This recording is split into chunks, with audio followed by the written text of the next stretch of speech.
Imagine the following scene: your 7-year-old son, with bright eyes of wisdom that does not match his age, looks at you and says, with absolute conviction, that it was the maximum leader of the Catholic Church, within the sacred walls of the Vatican. But there is a disturbing detail: he can't remember which pope was. And, as if that were not enough, it describes with scary accuracy the marble halls of the Apostolic Palace, the frescoes in the ceilings, the secret gardens, places he has never seen, except in dreams or memories that should not be his own.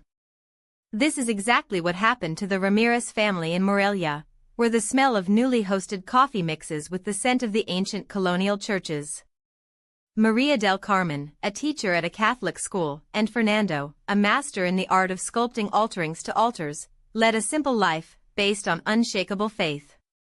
His only son, Joseph, was one child like any other. He prayed his third with his grandmother, played in the courtyard of Adobe's house and accompanied his parents to Sunday masses. But there was something about him that he said. Small gestures, details that, over time, have become impossible to ignore. Joseph refused to eat meat on Fridays, as if he met a sacred vow. Before meals, he made the sign of the cross in such a solemn way that he seemed to have practiced that ritual for decades. And then there was his obsession with the Vatican images. He spent hours before the religious calendars hanging from the wall, following with his finger the lines of the columns of St. Peter's Basilica, as if he had traveled them countless times.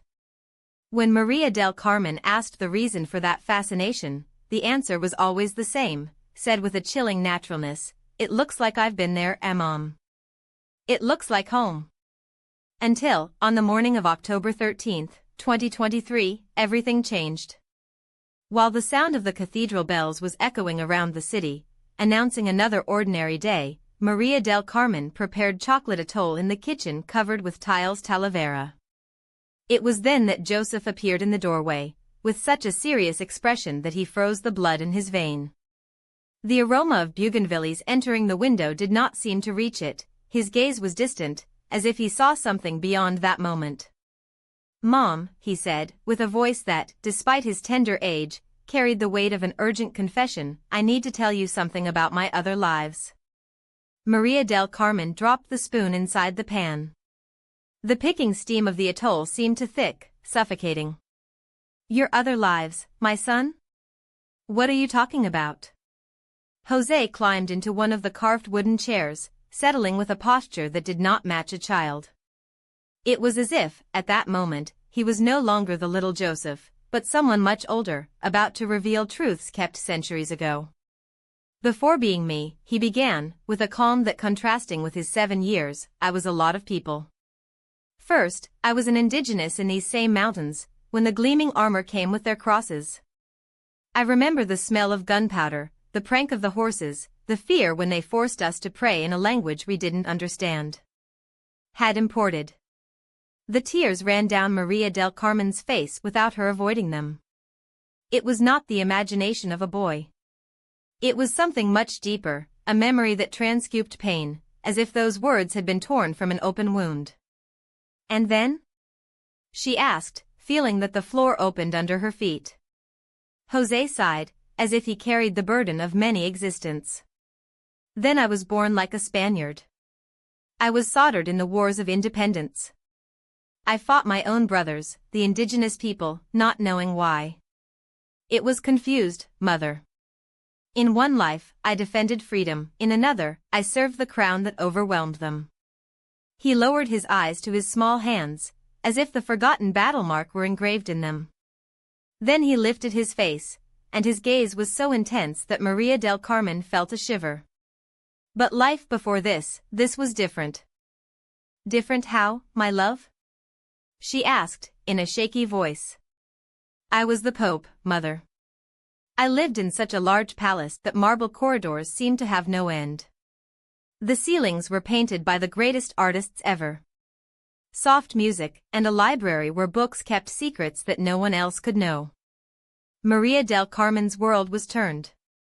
His son, raised within the strictest dogmas of Catholicism, had just confessed that he had already occupied the most sacred place of his own faith.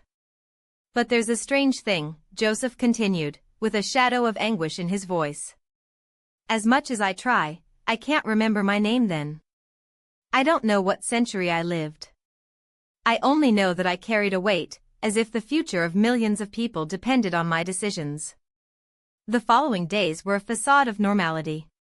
Maria del Carmen was trying to follow the routine, prepare breakfast, take Jose to school, teach at the Catholic school where she worked. But with each look at the sun, the words over the Vatican echoed in his mind like a bell that kept border. Joseph, in turn, seemed lighter, as if he had gotten rid of a secret that consumed him. But his comments continued to shake the family. On the morning of a Friday, while spending butter on bread, he released casual, "Mother, why don't we have incense like my pontifical masses?" Maria del Carmen almost choked on the coffee. Pontifical masses, son? Yes, those special ceremonies I celebrated. The incense was different, sweeter, myrrh and bench. And I had a ring, a very heavy ring with a huge red stone. Whenever people came to kiss him, it was cold.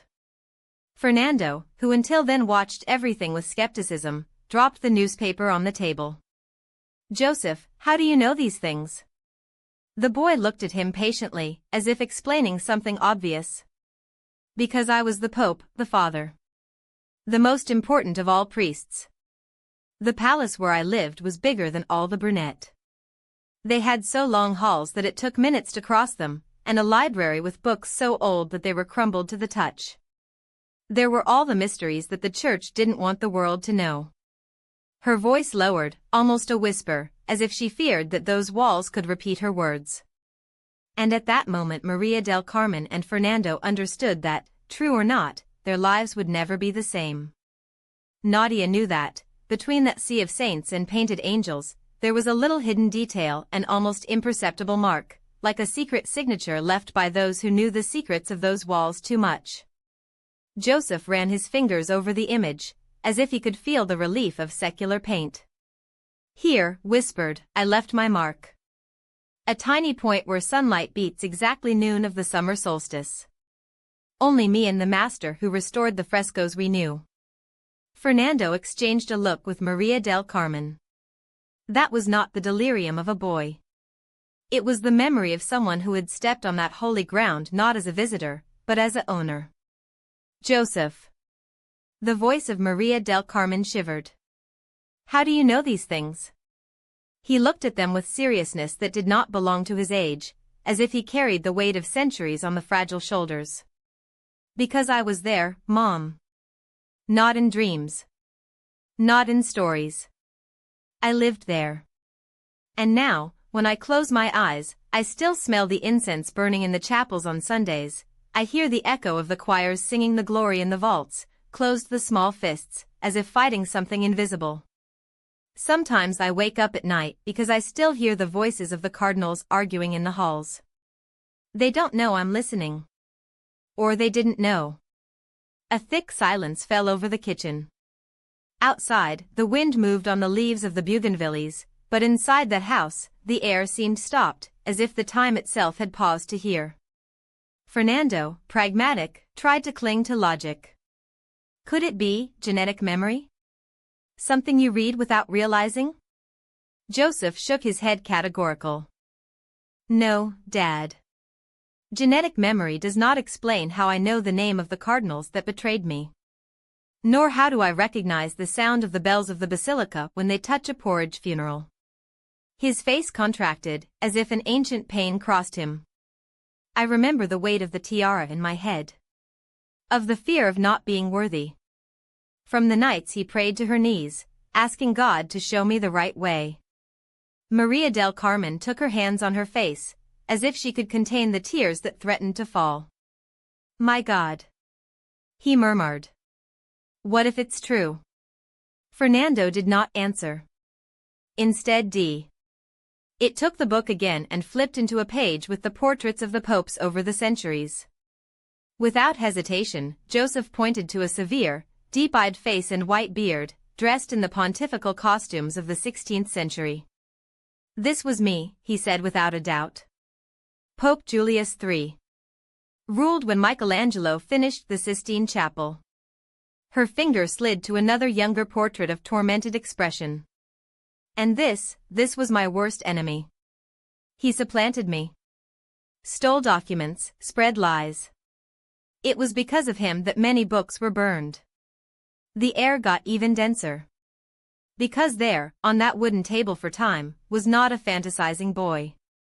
There was a man, or what was left of him, struggling to be heard through the centuries. We need Dr. Mendoza. Fernando finally broke the silence, his voice hoarse. Tomorrow. Maria del Carmen nodded, but her eyes didn't leave her son. Joseph, in turn, had moved away from the table. Now, with his back to them, he looked out the window, where the last lights of the evening painted the sky of Morelia in gold and purple. Sometimes, he said, so low that he was almost lost in the wind, I miss the sound of sources in the gardens. From the roses that flourished just for me. Of the mornings in which the Vatican belonged only to God and me. And then, as it got awakening from a trance, he turned to them with a shy, almost childish smile. But I like the smell of the hot bread that Mrs. Esperanza does in the morning. And from their tortillas, Mom. That was worse than any revelation. Because for a moment they saw in him not only the echo of a dead pope for centuries, but also the boy he was still and who was somehow stuck between two worlds, without completely belonging to any. It ended, but your mission not. Come back when ready. And then, as if memory transported him back to that sacred moment, Joseph closed his eyes for a long second. When he opened them, it was no longer the eyes of a 7-year-old boy, but those of someone who had seen the other side of the veil, deep, serene, loaded with a truth that no book could contain. They told me they would choose when he returned, he continued, his voice now lower, as if he shared a secret that he even understood himself. That could be born anywhere, in any family. But I chose this one. I chose you. Maria del Carmen took her hand to her chest, as if her son's words were arrows that pierced not only her reason, but something much deeper, the certainty that she had always known.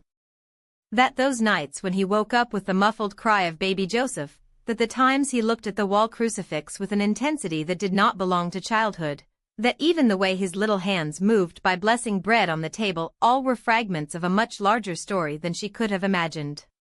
Why? Asked Fernando, the hoarse voice, as if the words were going to leave. Why do we? Joseph smiled, and in that smile there was a tenderness that seemed to embrace centuries. Because you needed me as much as I needed you. Mom, you pray every night for God to give you strength, aren't you? And Dad, he turned to Fernando, and for the first time the man felt that he was being seen, not only observed, but understood in his silences, in his doubts, in his nights of insomnia wondering if he had done enough for his family. You carry a fault that is not yours. They think I don't know, but I know. I always knew. Dr. Mendoza, who had hitherto kept the clinical posture of observer, felt a shiver traveling his spine. That was not just memory. It was not just encyclopedic knowledge or a prodigious mind. It was something that challenged all the laws of science he had sworn to follow. And yet there was a boy who spoke of blue-stained glasses that only those who had stepped on the papal rooms knew, who described the loneliness of a pontiff with a precision that hurt, who now looked at his parents with compassion that seemed to transcend time. Joseph, Mendoza interrupted, his voice carefully neutral, though his hands trembled as he held the notebook. You said you came back to teach something about death. What exactly do people need to understand? The boy looked down at the Pedron.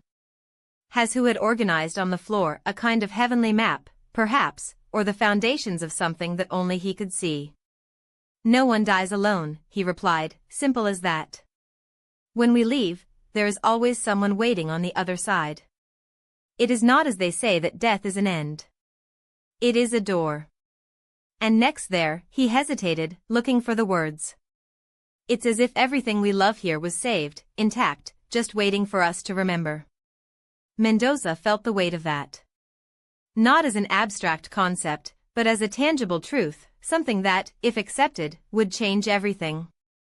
The medicine. The religion. The very way humans face finitude. And how do you prove it? He challenged, though he knew, deep down, that there was no answer that satisfied the logic. Not this time. Joseph did not shake himself. On the contrary, he smiled as if the question was the most natural in the world. I don't need to prove it.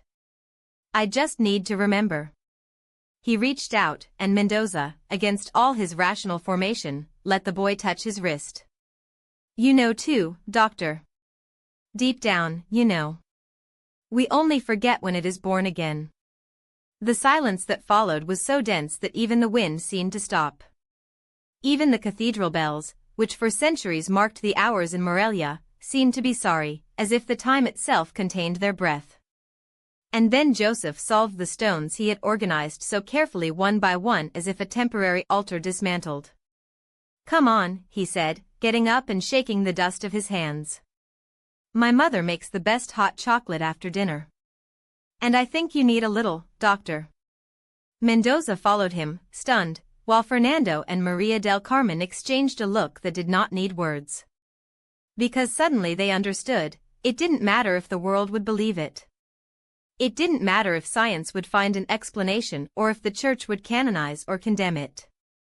What mattered was that, in that simple house of Morelia, between the smell of tortillas and the sound of the bells in the distance, they had been chosen to keep the oldest and youngest secret in the world, that love does not know borders, not even those of death. And that sometimes he comes back. Not like a ghost, not as a cheap miracle, but as a 7-year-old who likes hot chocolate and carries the light of all the stars that will already go out. Living reincarnation of a secret that the church buried in centuries of dogma and fear. He is not just the boy who plays in the backyard of his house, who asks for another piece of pan dulce or who cries when he stumbles. He is proof that the soul does not bow to the laws that men have imposed on God. It is the answer that the world expected without knowing that it needed it. When Maria del Carmen heard those words over the phone, her hands trembled so much that she almost dropped the device. Ay, Dios mío, whispered as the tears ran down his face tanned by Michoacan's sun. She looked at Joseph, who at that moment designed with pencils of color a white man and a golden ring in her hand, the same ring that, according to Vatican's records, Pope Pius XI wore on her finger and mysteriously disappeared from her tomb in 1960. Mama, said the boy without lifting his eyes from the paper, Monsignor Alessandro is sad. He thinks the church will not believe him. Maria del Carmen held her chest, as if her heart was to jump from her ribcage. Why two, Jose? Two crees that you believe in you? The boy smiled, a smile that did not belong to a 7-year-old, but to someone who had already seen the weight of the world over his shoulders. It's not about believing, Mama. It's about remembering.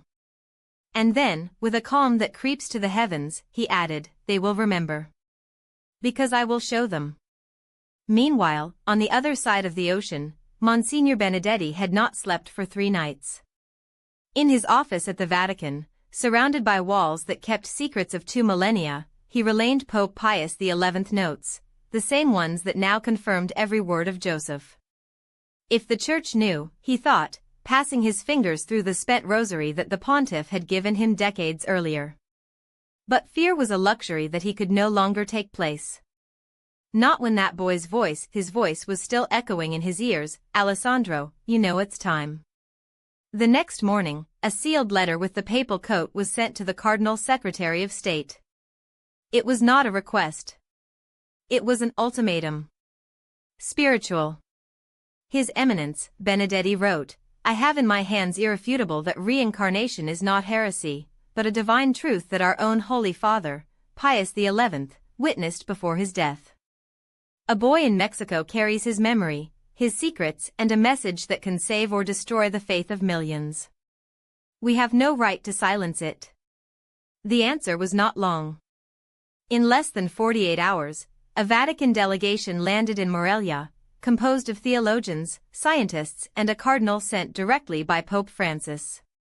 They came with skepticism in their eyes and crosses in their chest, but when Joseph, without hesitation, described intimate details of the Sistine Chapel that not even the tour guides knew, such as the almost imperceptible crack in the fresco of Adam's creation, caused by an earthquake in 1511. The air in the room was so dense that it seemed possible to cut it with a knife.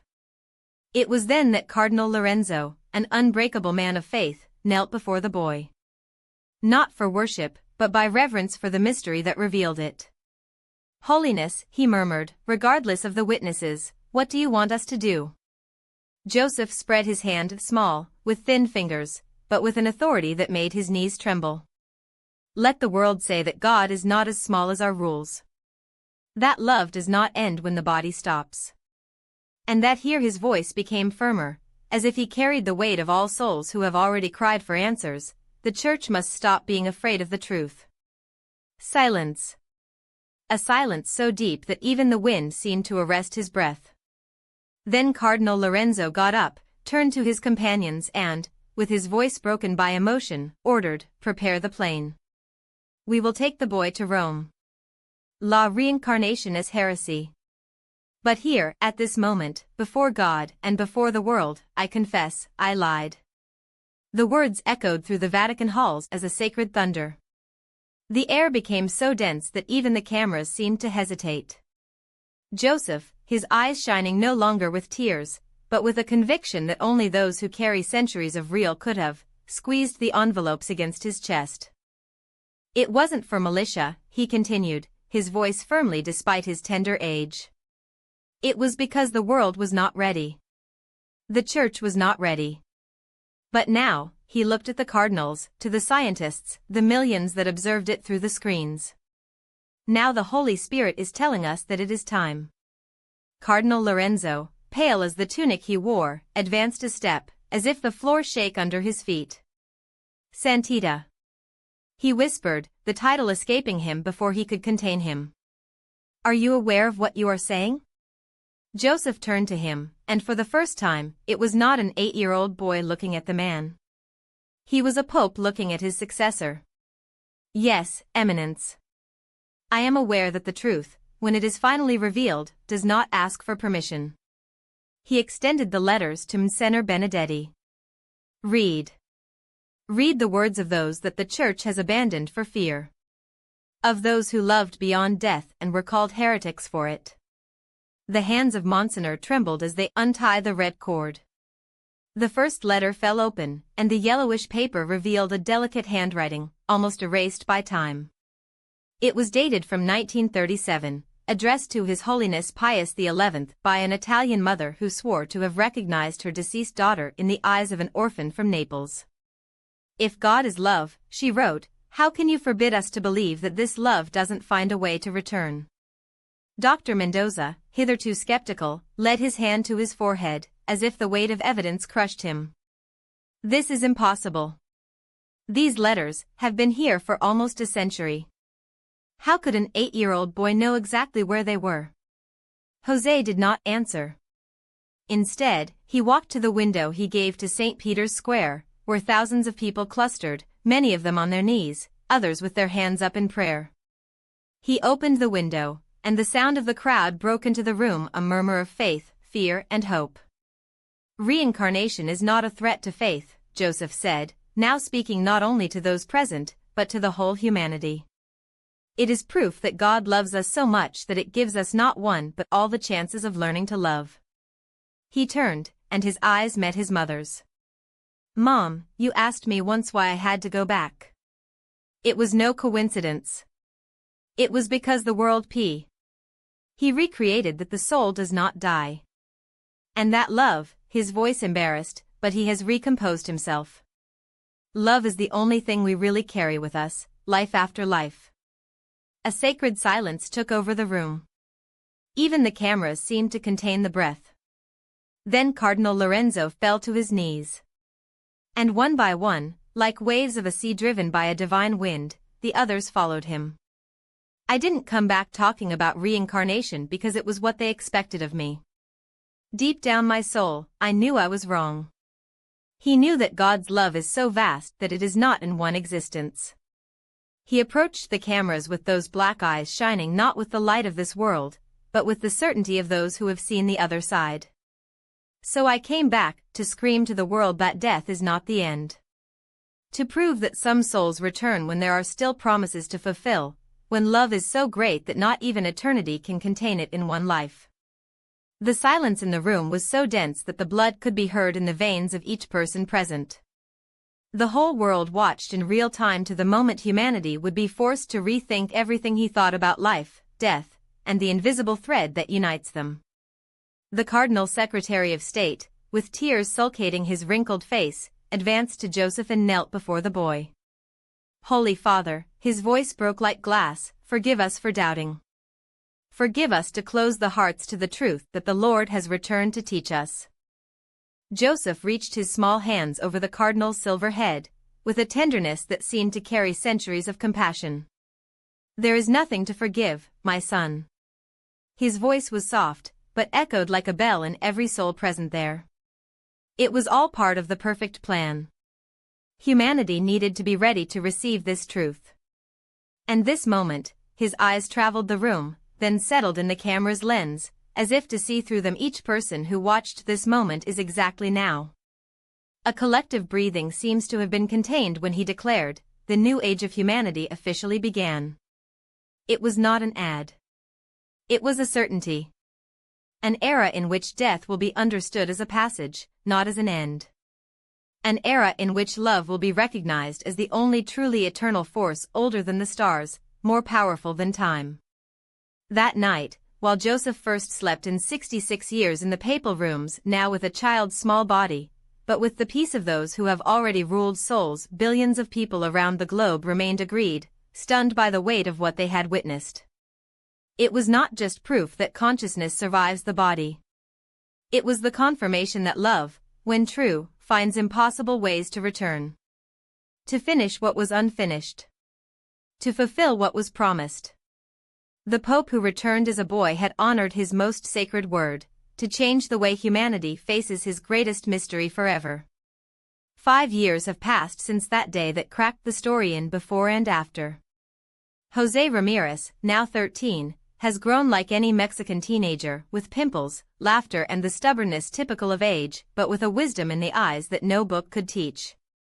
The specific details of your life as Pius X had faded, as smoke in the wind, as it should be when the memory of one existence gives way to another. But the essence? The essence remained intact. Not in facts, but in the certainty that burned in his chest and in millions: love does not die. Just change shape. In Morelia, the Ramirez family found an almost miraculous balance between the ordinary and the divine. Maria del Carmen was still teaching, but now she also climbed international stages to talk about what science was beginning to call transpersonal memory. Fernando continued to sculpture wood, but his altars before simple orders began to adorn interreligious temples that sprouted through Mexico as signs of a renewed faith. Jose went to school like any boy. He complained of math test, played football in the recess, exchanged stickers with his friends. For them, he was just that boy who had already been a pope, a curiosity that did not take the normality of the jokes in the courtyard. But there were afternoons, especially when the sun was lying on the hills of Morelia painting the sky of orange and purple, in which Joseph stopped, looked to the horizon and was quiet for a long time. At these times, his parents knew, he was remembering without remembering. Not dates or names, but of what no life can erase, the certainty that death is a revolving door, not a wall. "Mommy," said October afternoon while helping to tidy up the table. "I don't remember the details of when I was a pope. But I remember the sensation." He closed his eyes for a moment, as if seeking the right words in the air. "On the other side, everything is made of such a great love that hurts. And this pain." He smiled, almost embarrassed. "It's good. Because it means we are never alone. Never." José's impact was not limited to the Vatican walls or the hearts of the faithful. The Catholic Church, after years of rigorous investigations, published the encyclical Love Infinitus, a historical document that, for the first time, admitted reincarnation does not contradict God's mercy. Dr. Mendoza, whose initial skepticism had become a scientific obsession, became the largest world authority in cases of past lives. His book The Boy Who Remembered the Vatican became an absolute reference, translated into 47 languages, read by doctors, theologians, and bereaved mothers who, for the first time, dare to wait. Prestige universities opened study centers on the continuity of consciousness. Hospitals started to include spiritual accompaniment in the palliative care protocol. And the letters arrived non-stop from children who spoke of lives they did not live, soldiers who returned from quasi-death experiences, widows who swore to recognize the spouses sent in dreams. Jose responded to all with the same simplicity. I'm not special. I was only the messenger of one truth that the world had forgotten: love is stronger than death. It was December 2022 when Joseph, helping his father to leal a new altarpiece to the local church, stopped suddenly and looked at the starry sky. His voice was no longer that of a child, but he still kept that purity that made adults shut up to hear.